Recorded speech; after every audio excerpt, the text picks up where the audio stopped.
The Black Rose McQueen. I wanted to give a shout out to Ring IQ Boxing, and remember to tune in to the motherfucking relay.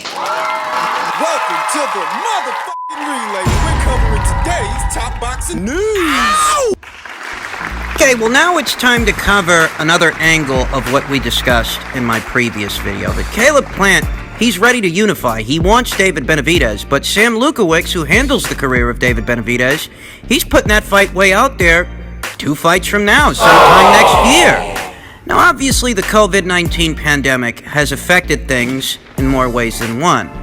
You know, the sport of boxing, it has come to a screeching halt. So where Samson, back in February, may have figured that they can stage Plant versus Benavidez sometime in early 2021, forget it. That fight might take even longer than that to make. David Benavidez, he had a scheduled mandated title defense against Romer Angulo. Not a bad fight, but certainly not a fight on the level of a Caleb Plant unification match. And if you're Caleb Plant, you want David Benavidez, but Sam Lukowicz is saying that you're not going to get that fight till another 1, 2, maybe even 3 fights from now. What do? You know, this is playing out exactly as I said it would months ago, before David even got his belt back from Anthony Durrell. I'll leave the link to that video in the description box. I told you, David's going to get that belt back from Anthony, but just because he does, don't expect him to unify with Caleb immediately thereafter. It's not what the PBC's going to do with this thing. What they're going to do is a round-robin kind of situation and delay the unification match as long as they can. Per usual. So that they can, stage it as some kind of a pay-per-view. Every fucking fight can't be a pay-per-view. But perhaps they want that one to be. So we forget, Bill Wanger of Fox, he means to stage at least 5 annual pay-per-views with the PBC, and that could very well be one of them. Could be. For Caleb, this does pose a problem, doesn't it? Yeah. Caleb wants that unification match sooner than later. He can't get it, so what does he do? I know the PBC might have 1 or 2 or 3 other guys floating around that they can match him against, but does that satisfy what Caleb Plant, IBF super middleweight champion Caleb Plant, is looking for? There is Anthony Durrell. He's still floating around.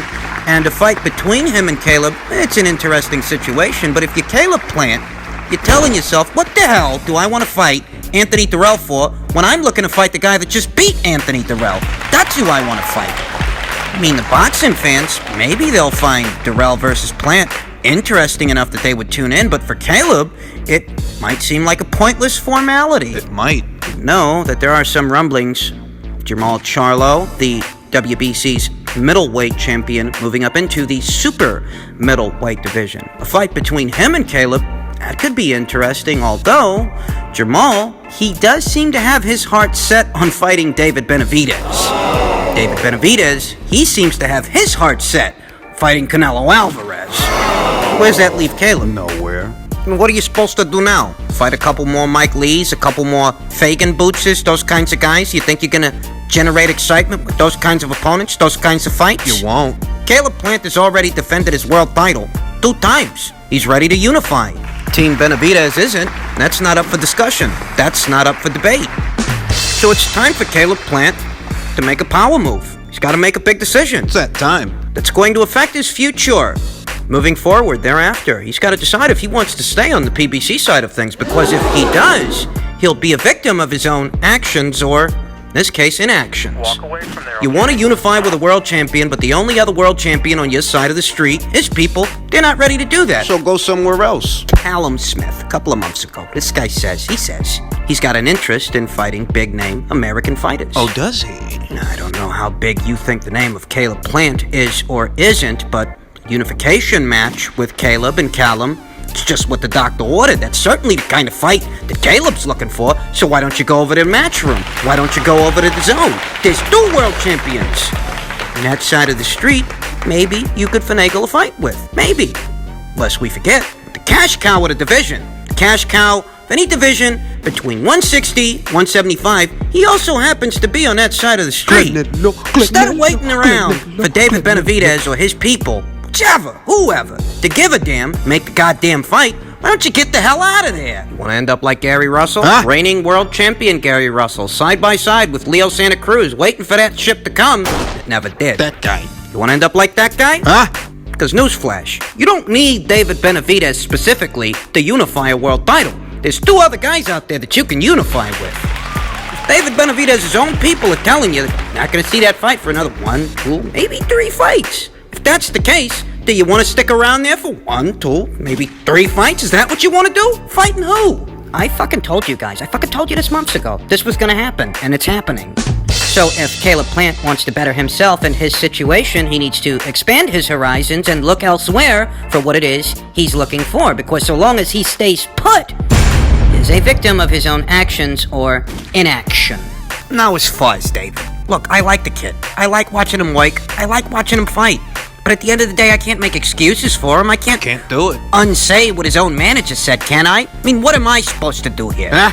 I'm supposed to make excuses for this kid because his manager doesn't want to make the fight? Huh? His manager's treating the situation like it's a risks versus rewards situation. And I hate to break the news to you, but every fight can't be that kind of fight. You gotta pay your dues, you gotta take some chances, you gotta take some risks. You can't, in the same breath, brag about how David Benavidez is the youngest super middleweight champion in the history of super middleweight champions, then get apprehensive when it's time to deal with another champion like yourself. It just doesn't work like that. See, maybe some part of me feels that David's not nervous, David's not apprehensive, he's young and brash, and he's a champion, so he's supremely confident. Maybe he is, but his manager must not be, because he doesn't want to have this fight unless it's a pay-per-view, i.e., risks versus rewards. So you're already thinking of pay-per-views. That is where your mind is at. And what opponents, pray tell, is David Benavidez going to be fighting in the mean in-between time that would put him in a pole position to debut on a pay-per-view? Romer Angulo?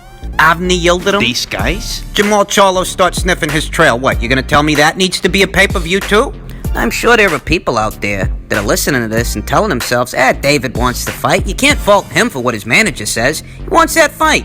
But if you out there believe that David wants that fight, how bad does he want it? How bad does he want it that he's not demanding that his manager make it? Because in case you forgot, you can fire your manager. Zerto Ramirez did. Manager works for you. You're the moneymaker. But if you like your situation and you like the way that things have been going and are still going, you're comfortable, you're not going to turn around and fire your manager. So it does leave a question as to how bad does David actually want this thing? How bad does he want this fight? In other news, Adrian Broner posted this to his Instagram account. It reads, "If I don't get 10 million my next fight, I'm not fighting at Showtime Boxing and Al Heyman. That's where I'm at with this boxing shit, or I will just go do my own thing and start over. I will be a champion again."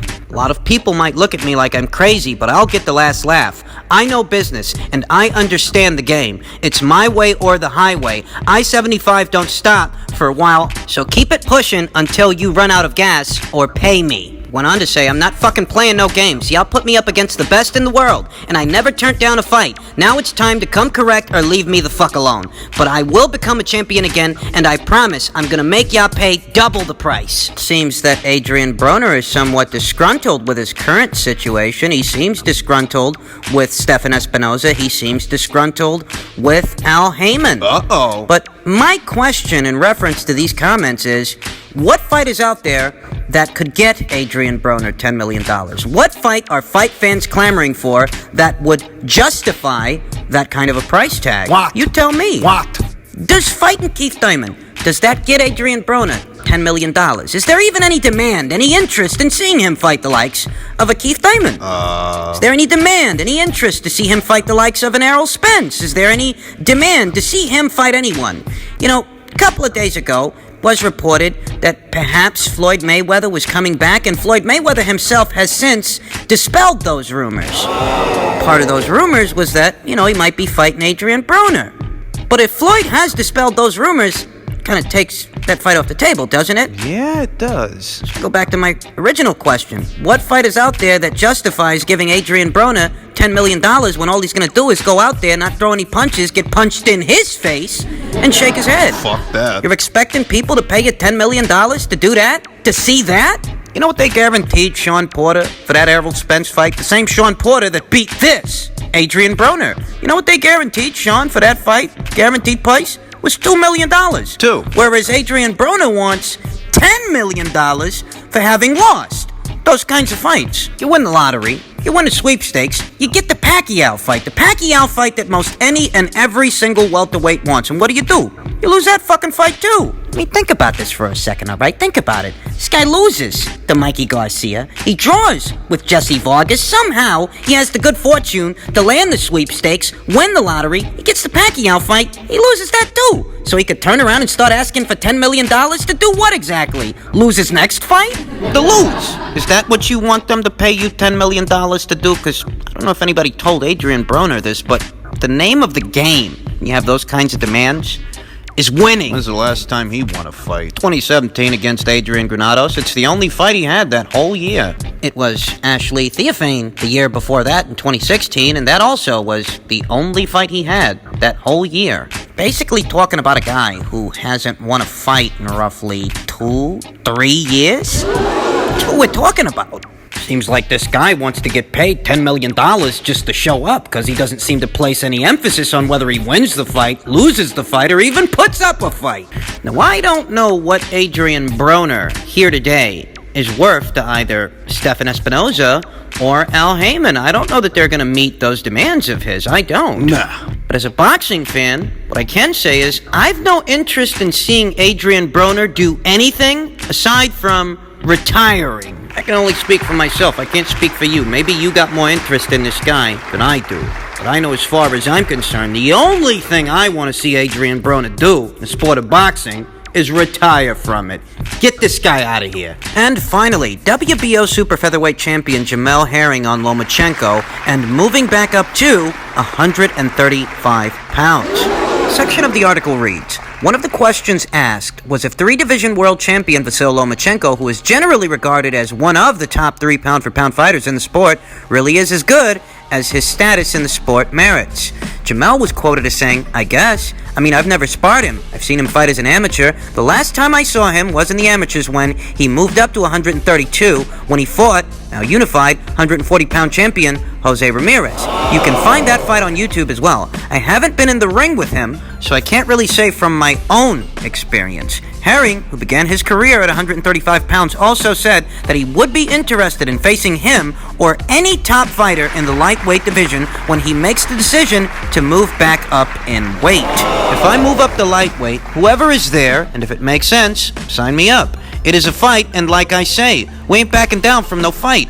If you want to be great, you got to take on all comers and all top challenges, all obstacles, Herring explained. Now, I don't know how soon we can expect to see Jamel Herring make a return to the lightweight division. I don't know if that's something he's considering in 1, 2, maybe 3 more fights. Perhaps. He does appear to be making a weight quite comfortably, and he still has that Carl Frampton fight to consider. That's still on the table once boxing is back in full swing. So I don't know how soon we can expect to see Jamel reintegrate himself into the lightweight division, but it's a very intriguing proposition because Jamel Herring, very statuesque guy for the 130-pound division and even the 135-pound division. You hypothesize that Jamel moves up, he doesn't have to cut that extra 5 pounds anymore, and what you get is an even more invigorated fighter, an even more energized fighter as a result of not having to cut that extra 5 pounds.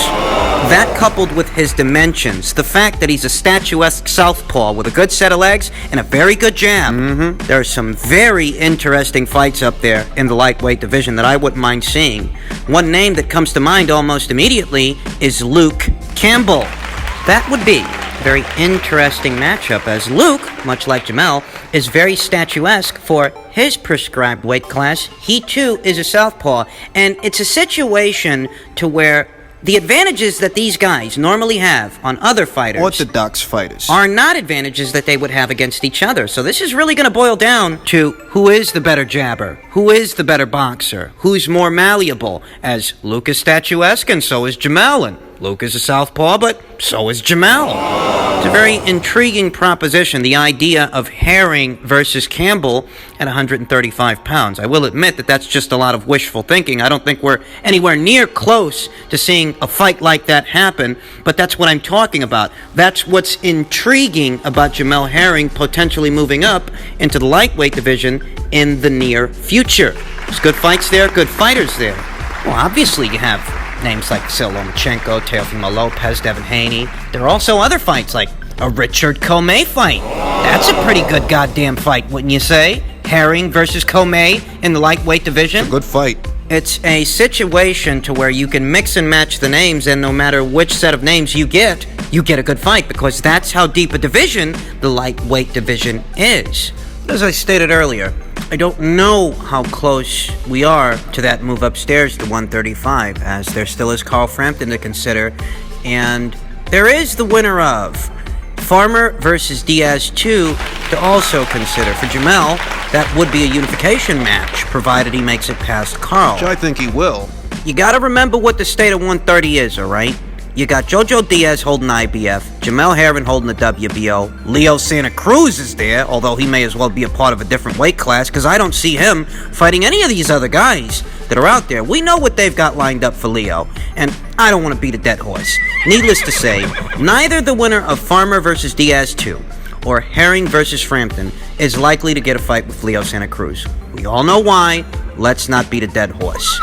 In which case, the winners of those two respective fights could always fight each other. You know, the relationship between Top Rank and Matchroom, it is there. That's the relationship that brought us Hooker versus Ramirez and Lomachenko versus Campbell. That relationship still exists, and that's a relationship that could bring us the winner of Herring versus Frampton against the winner of Farmer versus Diaz 2. Would be a unification match. Would also mention the name of Miguel Berchelt, but he's not really in the mix. Let's just be honest, folks. In spite of him being the longest reigning champion in the super featherweight division, he's more interested in fighting a guy that just moved up from featherweight, Oscar Valdez. The Jamel Herring fight, it was there for him, and Berchelt, in so many words, shot the fight down. You would have thought that Miguel would have jumped at the opportunity to finally unify a world title with another champion at the weight, as there have been quite a few the last couple of years. Miguel's been there for a good number of them. Didn't get the chance to unify yet.